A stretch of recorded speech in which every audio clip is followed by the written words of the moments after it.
Urla, schiamazzi, giovani senza mascherina. Questo si vede nel video che sta facendo il giro dei social. Forse una festa di fine quarantena, con l'unico problema che nessuno può ancora dirsi fuori pericolo.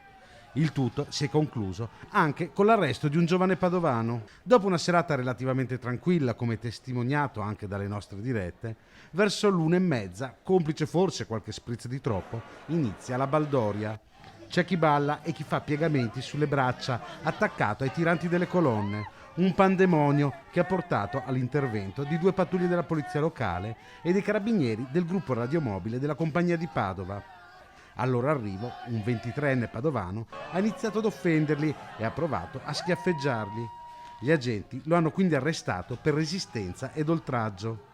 Le forze dell'ordine sono intervenute proprio per disperdere i giovani che fino a notte tarda assiepavano i bar aperti. Il giovane è stato raggiunto dai carabinieri, ma non ha voluto fornire subito le proprie generalità e ha colpito al volto un militare rivolgendosi a loro con frasi ingiuriose. Il 23enne è stato portato nelle celle di sicurezza della caserma di Via Rismondo in attesa del processo per direttissima.